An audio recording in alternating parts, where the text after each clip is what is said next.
श्री स्वामी समर्थ प्रेक्षकांनो, आनंदी या मालिकेत खरं तर खऱ्या अर्थाने आनंदीच्या आयुष्यात सुखाची नांदी येताना आपल्याला पाहायला मिळणार आहे. इकडे आनंदीला मिथाली आणि पृथ्वीने आईचा मान देऊन आई म्हणून स्वीकारलं आहे.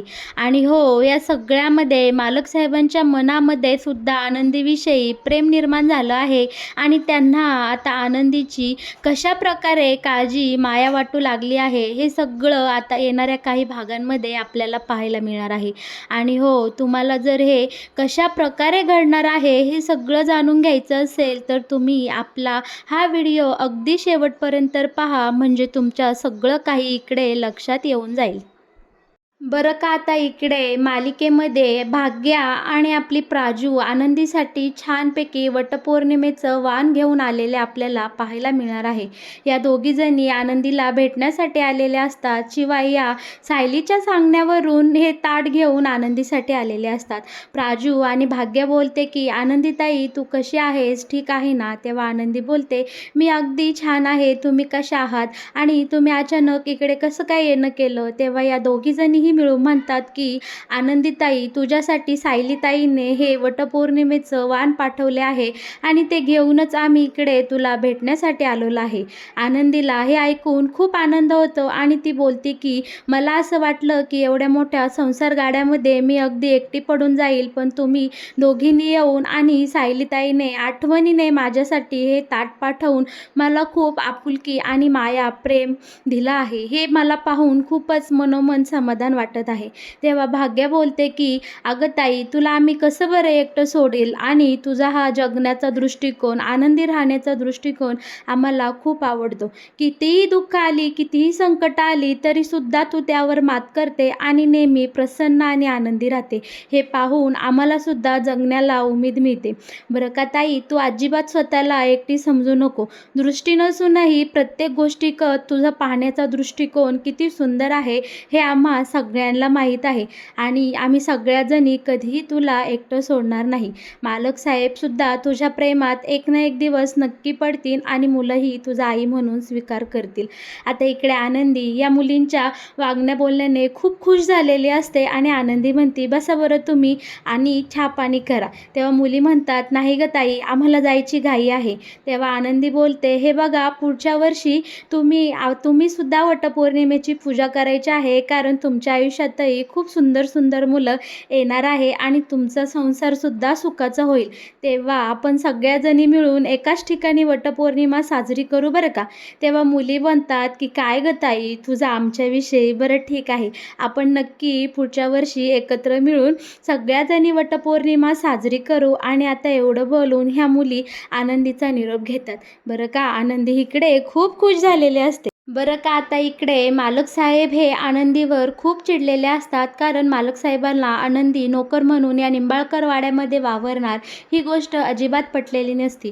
मालक साहेब बोलतात, आनंदी, तुला मी माझी बायको मानत नसलं तरी म्हणून काय झालं, तू या मुलांची आई आहे आणि आई या नात्याने तू त्यांना सगळं काही सत्य सांगून टाकायला हवं होतं, म्हणजे सगळं काही ठीक झालं असतं.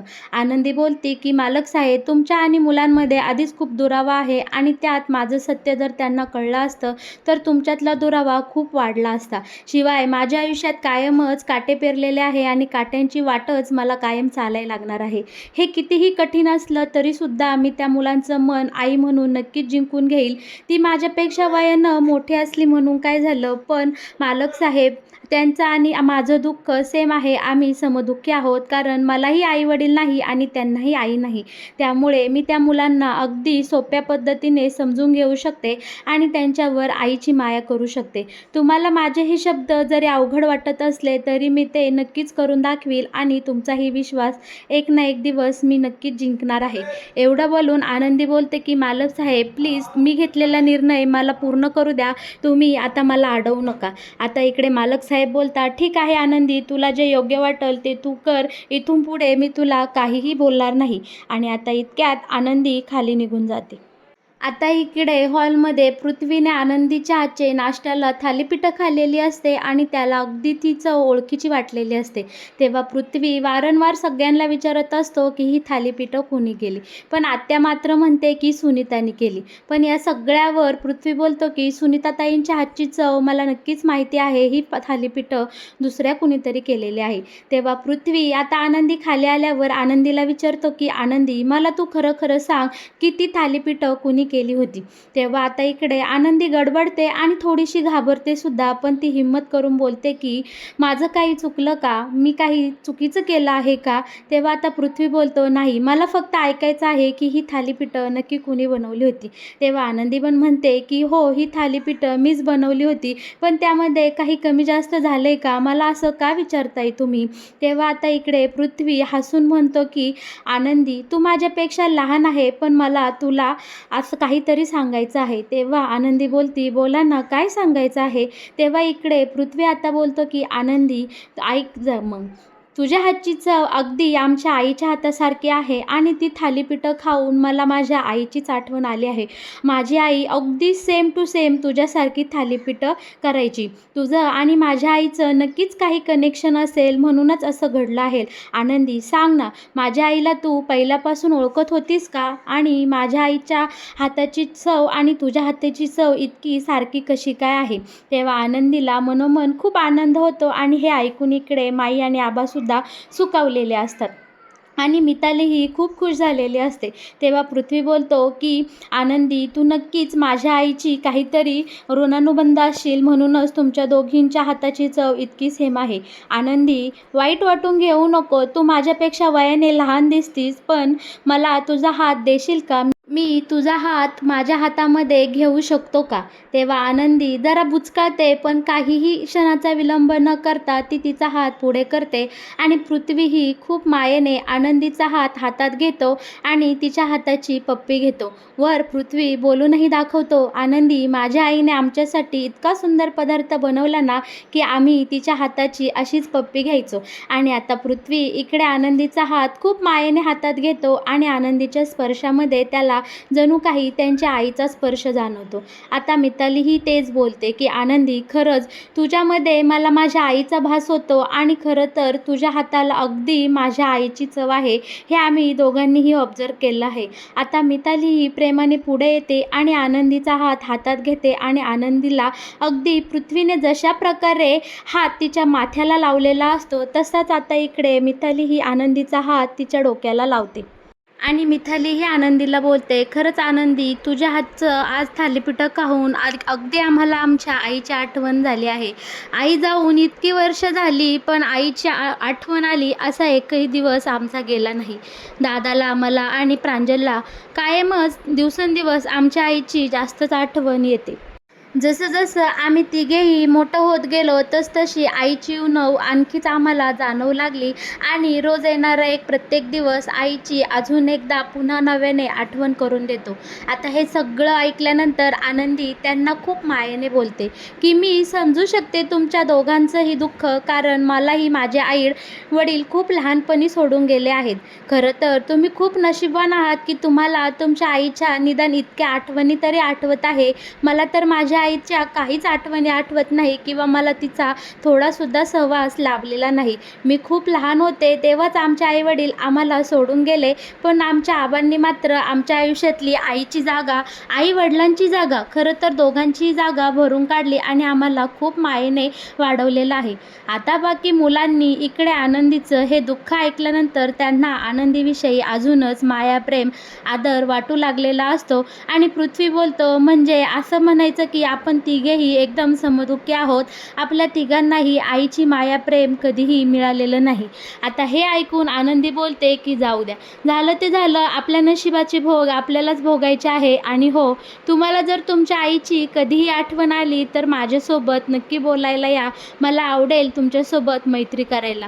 आणि हो, आपल्या आईची जागा खरं तर कुणीही भरून काढू शकत नाही. तरीही मी सांगते, तुम्हाला तुमच्या आईच्या हातचं कधी काही वेगळं खाऊ वाटलं तर नक्की नक्कीच मला हक्काने सांगा, मी तुम्हाला ते अगदी आवडीने आणि प्रेमाने बनवून खाऊ घालीन. हे ऐकताच मुलांच्या मनात आनंदीविषयीची जागा अजूनच घट्ट झालेली असते आणि त्यांच्या मनात आनंदीविषयीचं प्रेम, माया अजूनच वाढलेलं असतं, बरं का. पण हे सगळं ऐकून मात्र शिल्पाला इकडे खूप मनस्ताप झालेला असतो आणि तिला या आनंदीचा खूप राग आलेला असतो. पण आपल्या माईला मात्र आनंदीकडे पाहून खरं तर तिच्या समिधाची छबी दिसत असते आणि मनोमन आपली माई खूप खुश झालेली आपल्याला पाहायला मिळणार आहे. बरं का, आता इकडे ताईसाहेब म्हणजे शिल्पा बोलते की बाद झालं रे तुमचं सगळ्यांचं रडगणं सकाळच्या बारी. काय हे रडारड चालू केले आहे तुम्ही सगळ्यांनी. मी तुमच्या भावना समजू शकते, पण आपलं ठरलं आहे ना आज छानपैकी एन्जॉय करायचा आणि आपल्याला आज फिरायला सुद्धा जायचं आहे ना. चला मग पटापटा सगळेजण आपापल्या रूममध्ये जा आणि आवरून घ्या. आता इकडे शिल्पाच्या सांगण्यावरून सगळेजण आपापल्या रूममध्ये निघून जातात, बरं का. इकडे आनंदी ही सुनीताला बोलते चला.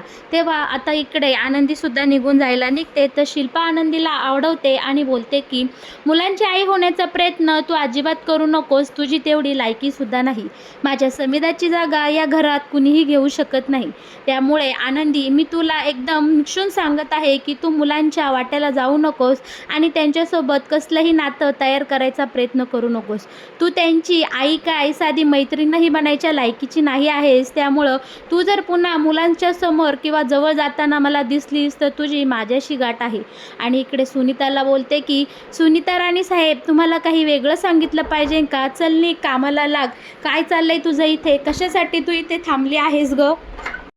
बरं का, आता इकडे या डॉक्टरांनी धनश्रीला फोन केलेला असतो आणि धनश्रीला म्हणते की धनश्री, तू लगोलग इकडे माझ्या क्लिनिकला येऊन भेट, मला तुला काहीतरी खूप महत्त्वाचं सांगायचं आहे. तेव्हा आता धनश्री म्हणते डॉक्टर काही महत्त्वाचं आहे का, नक्की काय झालं आहे. तेव्हा आता इकडे डॉक्टर बोलतात तू माझ्या क्लिनिकला आली ना मग तुला मी सगळं काही सांगेल. तेव्हा आता इकडे विद्याधर येतो आणि धनश्री विद्याधरला म्हणते की मी आता डॉक्टरांकडे जाऊन येते. तेव्हा आता इकडे विद्याधर म्हणतो की तू कायमची जा, मला काही फरक पडणार नाही. आता इकडे धनश्री काय बोलते तर हा बोलतो नाही नाही माहेरी जा बोलतोय ग, जा जा डॉक्टरांकडे येऊ नये. आणि इकडे खाली हॉलमध्ये आता आपली आनंदी साफसफाई करू लागलेली असते. तेव्हा हा नीच विद्याधर तिथे नेमका आलेला असतो आणि इकडे तिकडे कोणी आहे का नाही ह्या गोष्टीचा हा इकडे पडताळून बघतो आणि डायरेक्ट आनंदीला हात लावतो आणि तिला असं जवळ घ्यायचा प्रयत्न करतो. आनंदी बोलते सोडा कोण आहे, आणि आता आनंदीच्या पूर्णपणे लक्षात आलेलं असतं की हा विद्याधर आहे. विद्याधर आता आनंदीला बोलत असतो की तू माझी नोकर आहे, तू आता या निंबाळकरवाड्याची सून नाही तर इथली मोलकरीण आहे आणि तुझा उपभोग मी घेतलाच पाहिजे. आणि आता इकडे हा विद्याधर आनंदीची छेडछाड काढू लागलेला असतो आणि खूप तिच्यासोबत घाणेरडे कृत्य करू लागलेला असतो. तेव्हा आनंदी बोलते की तू बाजूला हो, नाहीतर मी इकडे आरडाओरडा करेल आणि सगळ्यांना बोलावून घेईल. तेव्हा विद्याधर बोलतो हा कर आरडाओरडा, म्हणजे दादा लगेच इथे येईल, तो तुझी बाजू घेईन, मला मारीन आणि मग पृथ्वीलाही सगळा प्रकार कळेन आणि पृथ्वी पुन्हा एकदा त्याच्या बापासंगे इथे जोरदार भांडेल. घरामध्ये तमाशा झालेला तुला आवडेल का आनंदी. आणि आता आनंदी इथं गप होते तर हा विद्याधर अजूनच तिच्यासोबत वाईट करू लागतो आणि घाणेरडे प्रकार चाळे करू लागतो. तितक्यात आता इथे सुनीता येते आणि सुनीता बोलते की इकडे विद्याधर साहेब सोडा तुम्ही आनंदीला, असं करू नका प्लीज मालक, तुम्ही असं करू नका, कशाला तिच्या वाटेला जाता. तेव्हा आता इकडे विद्याधर बोलतोय हो बाजूला, तुझा काही संबंध नाही, ते ही माझी नोकर आहे आणि मी तिचा उपभोग घेणारच. तेव्हा आता इकडे ही सुनीता काय करते, आता इकडे विद्याधरला आनंदीपासून लांब ओढते आणि बाजूला करते. तेव्हा आता इकडे आपली आरतीसुद्धा आलेली असते आणि आरती आनंदीला आवाज देते. तेव्हा विद्याधर घाबरतो आणि बोलतो की आता कुणीतरी आलं आहे म्हणूनच मी तुला सोडतो, पण इथून पुढे मी तुझ्या हाताचे सुंदर सुंदर पदार्थ खाणार आणि तुझं उघड उघड कौतुक करणार. इथे आता मला कुणीही अडवू शकत नाही, कारण मी माझ्या नोकराचं कौतुक करत आहे आणि तिचा उपभोग घेण्यापासून मला कुणीही अडवू शकत नाही. असे इकडे उघड उघड सुनीता देखत हा विद्याधर आनंदीला धमकी देतो आणि तिथून निघून जायला निघतो. तितक्यात आता आरती आलेली असते आणि आरती घाईघाई आनंदीला भेटते. आता इकडे आनंदीला घाबरलेलं पाहून आरती बोलते की आनंदी काय झालं आहे आणि तू इतकी का घाबरली आहेस? तेव्हा आरती बोलते, आनंदी बोलते की आरती ताई तू इकडे काय करत आहे? तेव्हा आरती बोलते की अगं काल तुझा फोन झाला तेव्हापासून आम्हाला चैनच पडत नाही. नक्की इकडे काय घडलं आहे? आणि आबांना मला सगळ्यांनाच आम्हाला खूप टेन्शन आलं आहे आणि टेन्शनमुळे आबा रात्रीचे झोपलेसुद्धा नाही. म्हणून सकाळ सकाळ लगोलग मी तुला भेटण्यासाठी आलेले आहे आणि आनंदी नक्की काय घडलं आता मला सांगशील का? तेव्हा आनंदी इकडे आता हिला कोण आपल्या आरतीला घेऊन किचन रूममध्ये जाते आणि आरतीला बोलते की हो मी ठरवलं आहे की मी या मुलांची आई होणार आहे. तेव्हा आरती बोलते अगं तू काय बोलत आहे? तुझ्यापेक्षा वयाने मोठे असलेल्या मुलांची तू कशी काय आई बनणार? तेव्हा आनंदी इकडे खूप छान शब्दात बोलते की आई होण्यासाठी खरं तर मुलांना जन्म देण्याची आवश्यकता नाही किंवा वयाचं बंधन नाही. आपल्या आबांनी सुद्धा एक पुरुष असून आपल्या तिघी बहिणीला किती छान आईच्या मायेनं सांभाळलं आहे. त्यामुळे मला सुद्धा या मुलांची आई व्हायचं आहे आणि सकाळी तर त्यांना माझ्या हातचे छानपैकी पराठेसुद्धा आवडले आहे आणि त्यांना माझ्यामध्ये त्यांच्या आईचा भास झाला आहे. म्हणजे नियतीनेच ठरवले आहे की मी या मुलांची आई होणार. आणि आता इकडे आरतीताई मी माझ्या निर्णयावर ठाम आहे आणि तुम्ही सगळेजण मला यामध्ये साथ द्या. तेव्हा आता आरती बोलते की तू सगळं ठरवून ठेवलं आहे तर ठीक आहे, तू जे काही करशील त्या सगळ्यामध्ये आम्ही सगळेजण तुझ्यासोबत आहोत. इकडे आता आरती छानपैकी आपल्या बहिणीला दिलासा देते आणि घरी जायला निघाली असते. तितक्यात तिथे आता पृथ्वी टॉवेल मागत असतो, मोठमोठ्याने आवाज देत असतो आणि इथे एक काका आता घाईघाईने पायऱ्यावरून तो टॉवेल घेऊन जायला निघतात. तोच त्यांचा पाय घसरून ते खाली पडतात आणि मोठ्याने ओरडू लागतात. ते इकडे आता ही आरती पाहते आणि बोलते काय झालं काका, तुम्हाला बरं वाटते का? तेव्हा हा बोलतो की नाही गं, माझा पाय मुरगळला आणि आता इकडे मालक साहेब सारखा टॉवेल मागत आहे. तेव्हा इकडे आरती बोलते आणा इकडं, मी तो टॉवेल नेऊन देतो. पण आता इकडे काका बोलत असतात बाळा तू कशी जाशील? पण आता इकडे आरती बोलते ठीक आहे काका द्या, मी तुमच्या वाटचं काम करते आणि मी हा टॉवेल घेऊन तिकडे जाते. इकडे आता आपल्या आरतीला काकांनी पृथ्वीच्या रूमचा इकडे पत्ता सांगितलेला असतो आणि काकांनी सांगितल्याप्रमाणे आरती त्या रूममध्ये हा टॉवेल घेऊन जाते. रूममध्ये खूप पसारा असतो, सगळं काही अस्ताव्यस्त असतं. हे पाहून आरतीला इकडे खूपच घाण वाटत असते. तरीही आरती आता ज्या ठिकाणाहून आवाज येतोय की टॉवेल द्या, टॉवेल द्या, तिथे टॉवेल घेऊन जाते आणि तिथे हा पृथ्वी दाढी करत असतो. हे पाहून आरतीला इकडे खूप विचित्र वाटतं आणि टॉवेल ती त्या पृथ्वीला देते. पृथ्वी आरतीकडे पाहतो आणि तोही शॉक होतो आणि दोघेही एकमेकांकडे पाहून खूप मोठ्याने ओरडतात.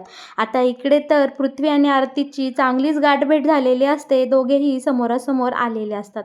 दुसरीकडे मात्र आपल्या मालक साहेबांना आनंदीची खूप काळजी वाटत असते. बरं का आनंदी आता नोकर म्हणून निंबाळकर वाड्यामध्ये वावरणार या गोष्टीने मालक साहेब डायरेक्ट कर्माला हात लावूनच बसलेले असतात. तितक्यात तिथे आपले हे शिर्के येतात आणि मालक साहेबांना बोलत असतात की मालक साहेब नक्की काय झालं आहे? तुम्ही कसला विचार करत आहात? तुम्ही मला खूप टेन्शनमध्ये दिसत आहात. तेव्हा इकडे आता मालक साहेब शिर्केंना अगदी मनातली गोष्ट सांगू लागतात आणि म्हणतात की खरं तर मला आनंदीचं खूप वाईट वाटत आहे.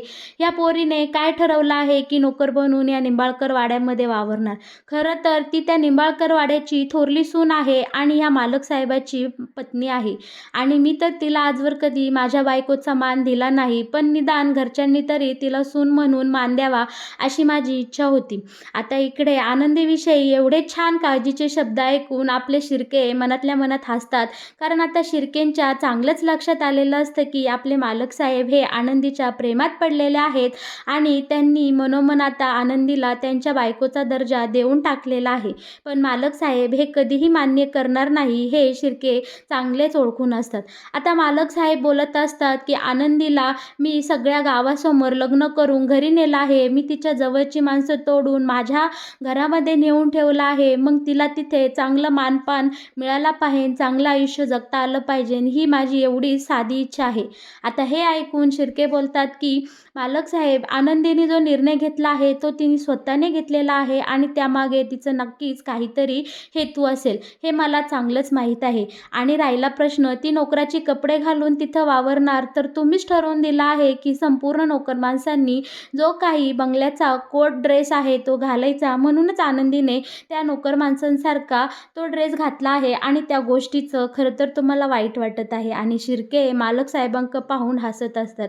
तेव्हा मालक साहेब म्हणतात शिर्के हसताय काय? प्रश्न फक्त कपड्यांचा आहे. आता ठीक आहे, आता आता आम्ही काहीतरी करतो आणि इकडे मालक साहेबांना सुंदर अशी एक नवीन कल्पना सुचलेली असते. तर मग प्रेक्षकांनो, आनंदी या मालिकेमध्ये येणारं हे नवीन वळण तुम्हाला आवडलं का? आणि हो, मालक साहेबांना नक्की काय कल्पना सुचली असते हे जर तुम्हाला जाणून घ्यायचं असेल, तर तुम्ही आपल्या या चॅनलसोबत नेहमी जोडलेले राहा. म्हणजे आपल्या चॅनलला सबस्क्राईब करा आणि आपल्या व्हिडिओंना लाईक करा. शिवाय मालिकेत येणारं या नवीन वळणाबद्दल तुमचं काय म्हणणं आहे हे सुद्धा मला आपल्या कमेंट बॉक्समध्ये कळवा. तुम्हाला तुमच्या प्रश्नांची उत्तरं नक्कीच मिळून जातील.